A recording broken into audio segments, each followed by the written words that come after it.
Hello everybody, welcome back for another video. Hope you're all doing well and that you're all having a great day. To start things off, aspiring crypto derivatives provider Eris X took one step closer to its ultimate goal on Tuesday with the launch of a spot market. The exchange announced that it will immediately support dollar trading pairs with Bitcoin, Bitcoin Cash, Litecoin, and Ethereum, as well as Bitcoin trading pairs with the other three cryptocurrencies at launch. While Eris X has a number of firms looking to trade on its platform at launch, it did not disclose any names. Chief Strategy Officer Matt Trudeau told CoinDesk that at launch, Eris X's platform will include both its exchange and clearinghouse, allowing it to take custody of both cash and cryptocurrencies. He said the spot market is really the first component of our overall corporate strategy of what we're looking to do in 2019. While the spot market launch is a major milestone, Trudeau said is merely an initial step in the company's broader roadmap. Up next is Eris X's derivatives offerings, which are still pending regulatory approval. Should the Commodity Futures Trading Commission, or the CFTC, sign off on the startup's derivatives clearing organization, or the DCO license application, it plans to also offer futures on each of those cryptocurrencies as well. So we had news sometime last week that Eris X was going to launch, or rather that they were planning on the beginning of the launch, or they said that they were talking about launching. Lo and behold, they seem to have already launched their spot trading market. Only for 4 cryptocurrencies. Maybe they don't realize other coins are kind of out there. The really interesting part that we know mostly about Eris X is that they claimed or said, or that we know that they are trying to launch their Bitcoin futures market before the people from the New York Stock Exchange who are launching Bakkt actually end up doing. But once again, they are caught up in that loop of the CFTC, who keep saying no to every single thing that people are trying to launch. At least they get to launch their cryptocurrency trading thing, but it is believed, much like in 2018, we had the whole ETF discussion, which, if you may have noticed, has completely disappeared. It's kind of weird that the market is moving up even without an ETF, right? Anyway, the discussion constantly is that the launch of a Bitcoin futures market that is physical, i.e. the coins are passing, like you're actually trading in the coins and not just fiat currencies, this will breathe new life into the cryptocurrency space. It says it also plans to offer futures on those other cryptocurrencies as well. I wonder exactly how that's going to work out. I mean, I would hope or assume that they are smart enough to actually have a Bitcoin Cash, Litecoin, and Ether futures that are also going to be physical. We'll see. Here's the actual tweet from them when they were talking about the actual launch of their thingamabob. Let's see. I mean, it's just another exchange kind of launching. It's just another one who's trying to do something before the New York Stock Exchange / Bakkt ends up doing what they're originally trying to do. I don't know.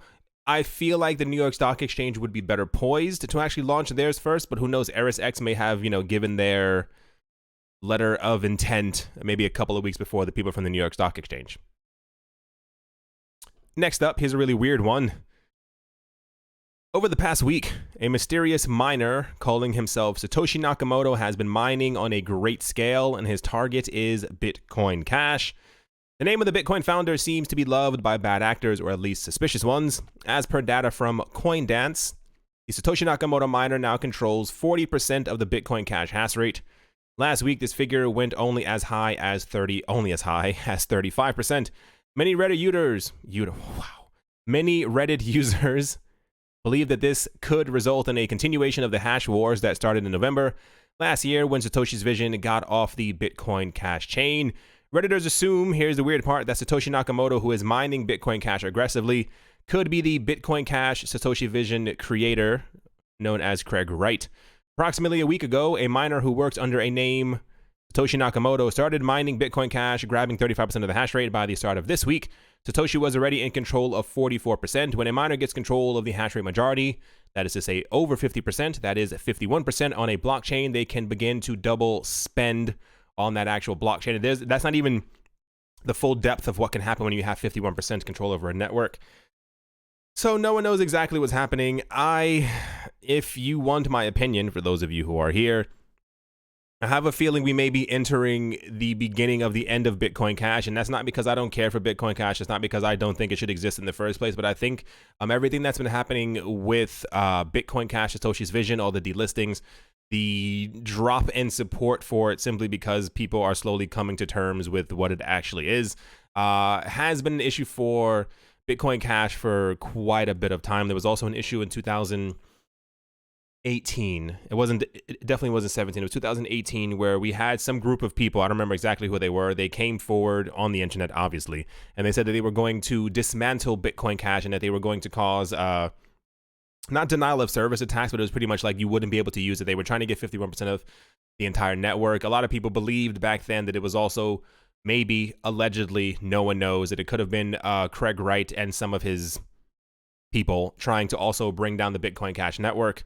Who knows exactly what it could be, but it is a bit worrying that one person, someone, anyone could appear a week ago and already have over 40% of the entire hash rate of a network. That is a very big problem. And what I mean by the end of Bitcoin Cash, I mean a lot of people, like I said before, don't like the confusion between Bitcoin and then there's Bitcoin Cash and then there's Bitcoin so-and-so and then there's Bitcoin other name. And there have been calls for delisting of Bitcoin Cash, but I think if Bitcoin has a substantial move upward, eventually I think Bitcoin Cash will slowly start to fade and fizzle away, but we're also seeing delistings now for Tether as well. Let's see exactly how that ends up going. Crypto politics are completely insane, but yeah, at the moment, I assume this will maybe come to a head sometime next week if that person or entity or whatever the case might be actually ends up getting control over more than 51% of the network. Kind of insane. Next up, in a very weird move, Hong Kong-based cryptocurrency exchange known as Bitfinex may soon issue a proprietary exchange token, according to a shareholder on the platform claiming knowledge of the plan. Dong Zhao, a well-known over-the-counter trader in China who holds a stake in Bitfinex, who first announced the news on Weibo, told CoinDesk that the exchange is indeed planning to the issuance. Although the details are not 100% confirmed, Bitfinex has not responded to a CoinDesk request for comment at this time. It's unclear at this stage how the plan would play out or what the exact participants in the exchange token offering would be promised. However, if confirmed, the claim is notable as it comes after allegations from the New York Attorney General's office that Bitfinex lost $850 million in customer corporate funds. Subsequently, the Attorney General said Bitfinex then secretly arranged a $900 million loan from the exchange's affiliate company known as Tether, which issues the Tether stablecoin to cover the shortfall. For those who have been keeping track or have been paying attention, this is about the third time that Bitfinex has been in the news, and it has nothing to do with Tether. For some reason, bless their hearts, they think that it is appropriate for them to start launching and doing all these things when they are under investigation and when people have been talking. I told you guys before, people have been talking about the allegedly the potential shadiness that's been going on for over 2 years now when it comes to Bitfinex and Tether, especially, investigations take a long amount of time for those who don't know, especially in the US, they take a very long time. So if they found something or are claiming something, odds are they probably have the information to back it up, because you can't just go and say stuff like that within the United States. Anyway, the entire point is, I think they were also talking about trying to go public and a whole bunch of other stuff, and it's like, whatever. Anyway, not to spend too much time on the entire Bitfinex thing, they're apparently trying to also issue their own cryptocurrency token, trying to follow after Binance. No one really even talks about Bitfinex that much. It's very weird. So I'll elucidate on everything that's been happening. For those who weren't here a couple of years ago, there was a situation where we had a cryptocurrency exchange, and the craziest part is that I don't even know if it's still around. I assume it is, called Poloniex. And they were having a lot of problems as well. Like, there's so many cryptocurrency exchanges that the same exact thing with Mt. Gox. There was also one called Cryptsy, Cryptsy, Cryptsy, that was having a lot of issues. And for some reason, people continue to use these cryptocurrency exchanges. Like, people will say, stop spreading FUD or stop spreading lies. And it's like, if you see something horribly wrong with an exchange, stop using it. You are not forced to only use one exchange. The same, this isn't, 1982. You're not forced to only have one bank account. Like, it's not difficult for you to transfer your coins from one exchange to another. Bitfinex has had a lot of problems. The same as Poloniex, and the same as Cryptsy, and the same as Mt. Gox. I would not be surprised if in a couple of years we don't even hear the name Bitfinex anymore. Just my own personal opinion. History repeats itself in a very weird way, and even more so, it does it a lot quicker in the cryptocurrency space. And what kind of annoys me very often is that people in the cryptocurrency space don't pay attention to these patterns. They don't pay attention to the things that are constantly going wrong over and over. Like a cryptocurrency exchange can completely smack you in the face or do something wrong or have a hack or take your coins or freeze your funds. And then 2.5 months later, you're like, well, I mean, it wasn't that bad. I mean, I got my funds back. The same exact thing was happening with Mt. Gox. Not to say that Bitfinex is going to become Mt. Gox. This is just my own, mindset for it. Around the time when Mt. Gox was a thing, people were saying that they were trying to get their coins out for 3, 4, 5, 6, 7 days. And when they couldn't get their money out, they would try and, they kept on trying to withdraw. And eventually they were able to withdraw $5 worth of Bitcoin. Because they were able to withdraw it, they were like, well, I guess everything's back up and working again. And it's like, what do you not get? Like, there are other places that we know. Anyway. Yeah, so good luck to them in issuing their own token. Hope it works out for them. Let's move on. Next up, without reading too much into this is a lot of people throughout the course of 2019 have been very happy. This one also ties into it as well. People have been very happy with the performance of Bitcoin, simply because it's going up. That's as far as the joke goes, because Bitcoin didn't do very well in 2018. So the point of this is that people are now calculating and seeing exactly how much of gains or how many gains Bitcoin has actually gotten in comparison to other things. And if you look at it somewhere around here, I think it says Apple stock has gone up by 27% since January. And I think Bitcoin has gone up, where's the number? 43% from where we were before. Here's the little thing right here, which is also leading a lot of people to believe that we could potentially be out of a bearish type of market. The same one says it kind of over here as well. Bitcoin is up 28%. Typically, historically, April is a very good month for Bitcoin. No one knows why. I can't even begin to think about figuring out why. What's really weird, and I will definitely tell you something, I want to say take this with a grain of salt, but like, history does repeat itself. It's just something cyclical in our nature as humans. I'm seeing an enormous amount of patterns once again that are correlating from 2017 to now. And I mean, as far as people asking me what cryptocurrencies are, like, and I mean like friends and family, like it was the same really weird thing in 2017 around the same exact time frame. That is February, March, April, May. I think June is when the cryptocurrency market started picking up a little bit, I think in 2017.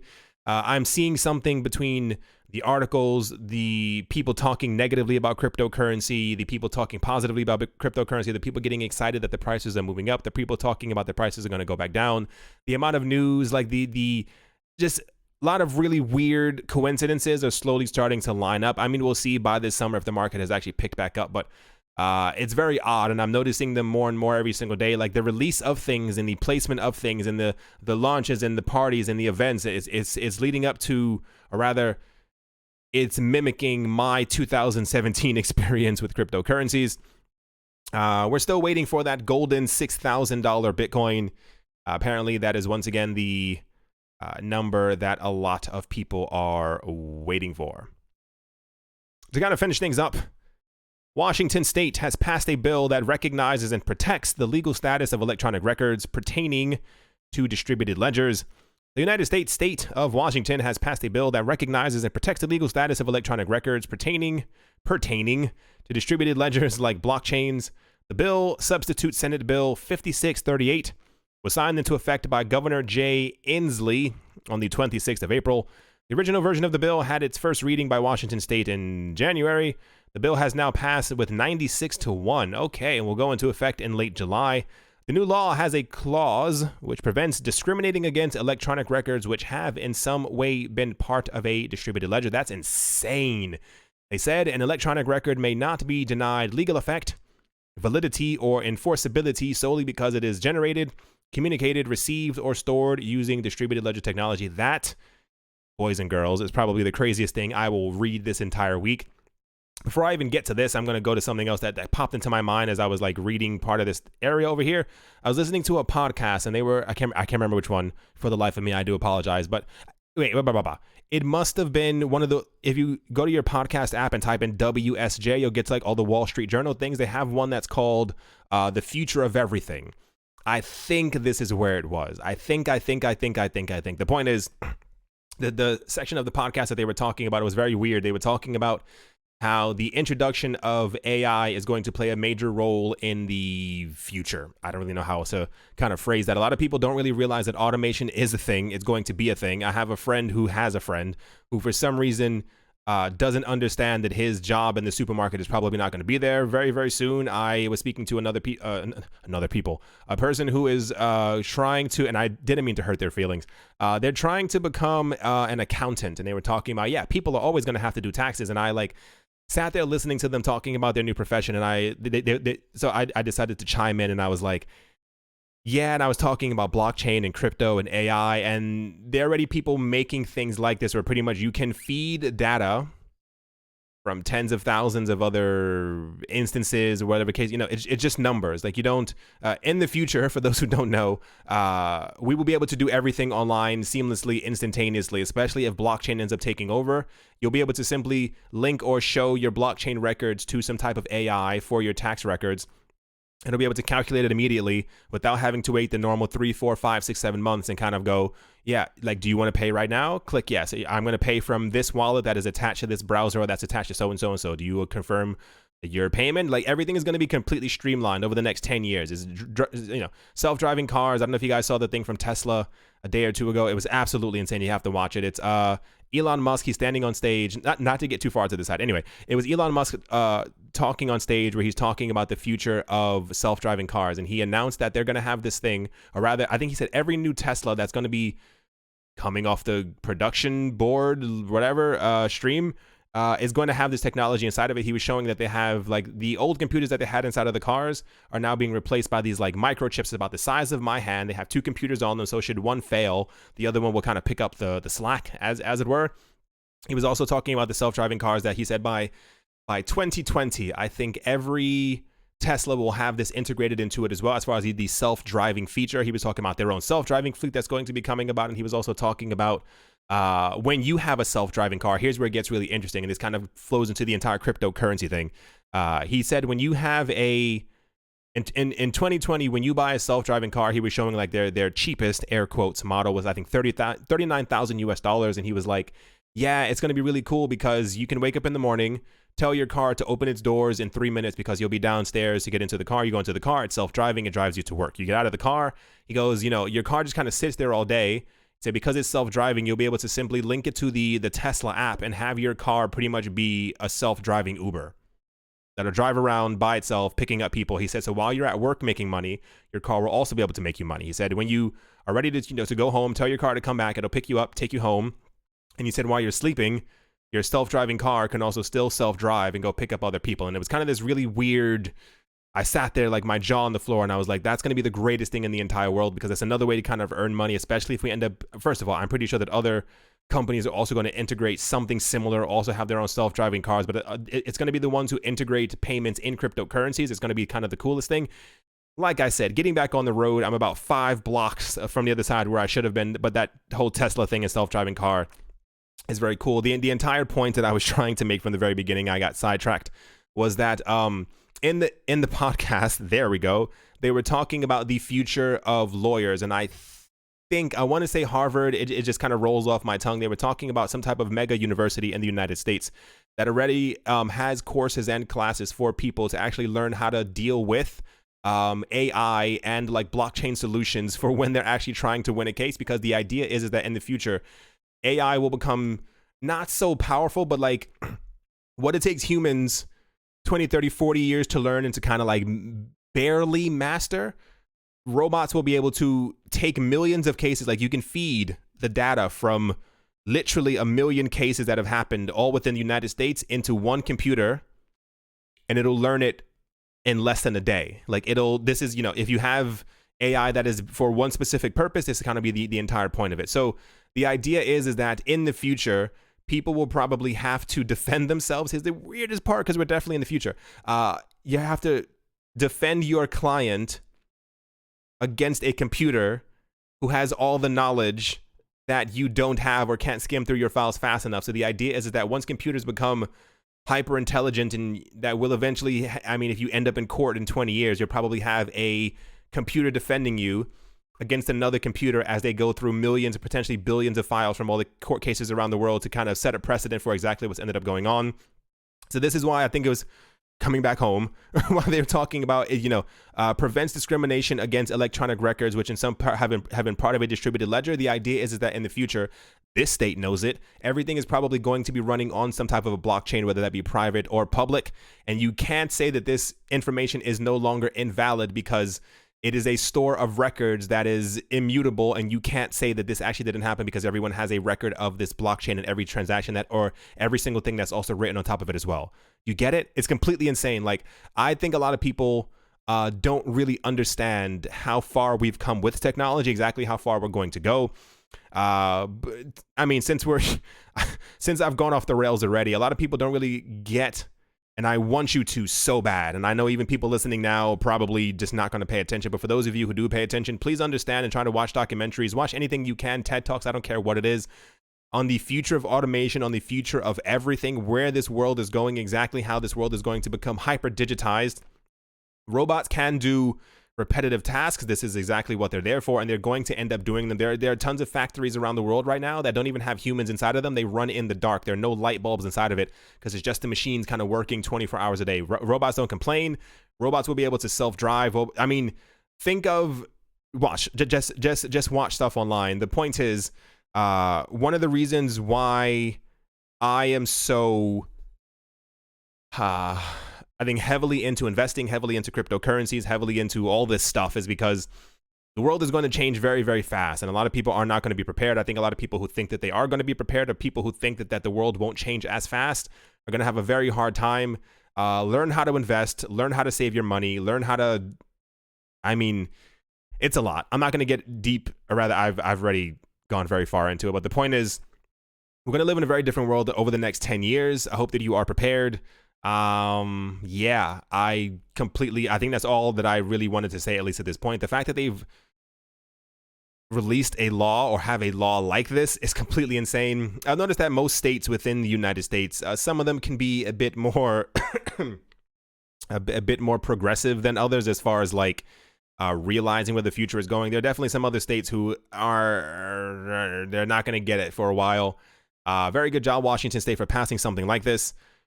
Because this probably also benefits you as well. Like if someone, takes money from you and you can prove that they did it based on a blockchain, there's no court that can be like, oh, well, this isn't valid. Like it's now legally valid and you can be able to prove that they took your money. Anyway, hope you all enjoyed. Hope you all are having a great day, a great morning, a great afternoon, a great evening, wherever you are, wherever you might be. Hope it's absolutely fan-freaking-tastic. Bitcoin at the moment is going up. It was 5,400 something earlier. It's nearing 5,600. I think this is the highest that we've been in a while. Let's hope. It would be nice if, no, I'm not expecting 6,000 by the time we wake up, but I can dream, right? Thank you all once again for watching and listening. I do appreciate all of your support. As always, a very special thank you to all of my Patreon supporters. They are Anthony Charles, Nick Mangelavordi, Arthur Yaku, Minting Coins, Jim Gardner, Jeremy Fox, Paxis, Vlad the Impaler, Cody, RF Dusty, Richie Rich III, Nick Kanaya, Setsuna, Nicholas, One Earth, One Piece, One Love, Crypto Artist, Cole D3D, Hypnotic, Jeffrey Ramsey, Amy Starsheen, Yasha Hadadi, Rai, singer-songwriter Mike Savitz, Carl Birchenoff, Crypto Joe, Gilboa Snake, Shaolin Fried Rice, Wise Night Owl, Jared Schneider, L. Doug, Brady Niels, SC Verzali, Fine Art, and Professor Wally from Gunbite University. Thank you all an incredible amount. And yeah, I'll talk to you all soon. See you.